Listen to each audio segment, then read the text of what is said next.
Votre voiture est reprogrammée éthanol? Je lui dis oui. Elle me dit, ben, votre carte grise, là, ça va pas. Je lui dis pourquoi? Elle me dit, bah, votre carte grise, c'est pas éthanol, là, c'est essence. Elle prend ma facture, elle dit, mais ça, c'est une reprogrammation illégale. C'est pas au boîtier, c'est pas un boîtier homologué, donc là, ils auraient même pas dû le vendre, le véhicule. Non mais là par contre ce qu'elle vous dit c'est complètement faux. Ah, Moi je roule avec des véhicules éthanol tout le temps.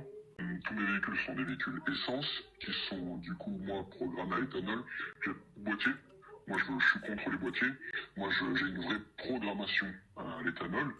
Donc là ce qu'elle vous raconte c'est n'importe quoi. Parce que j'ai pas besoin de refaire ma carte grise. N'importe qui fait les programmations, le plus gros de France qui s'appelle Shiftech si vous connaissez.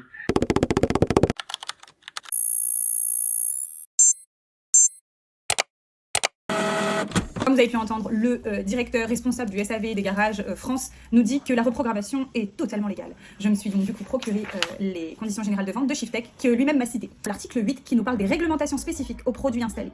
Le vendeur attire l'attention de l'installateur et ou de l'utilisateur sur le fait que la modification de la cartographie moteur du véhicule et ou d'une conversion E85 et ou de la mise en place des produits et ou toute autre intervention opérée par le vendeur peut vraisemblablement entraîner la modification de certaines caractéristiques techniques des véhicules qui en seront équipés, constituant des transformations notables au sens de l'article R321-16 du Code de la route.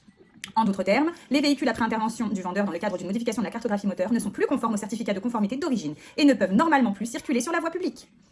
Le véhicule ainsi équipé, modifié, devra en conséquence être soumis à une nouvelle réception destinée à vérifier qu'après ces modifications, le véhicule satisfait aux conditions techniques de mise en circulation.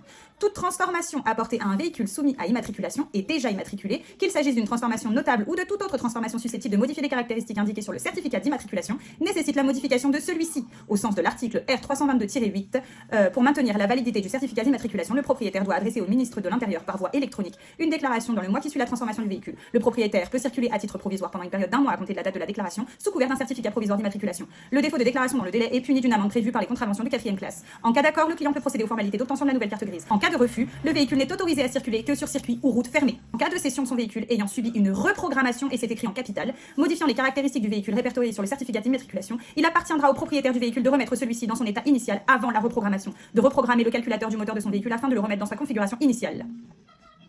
Voilà. Et enfin, à défaut, l'acquéreur du véhicule pourrait éventuellement solliciter la résolution de la vente et ou des dédommages et intérêts susceptibles d'indemniser son préjudice.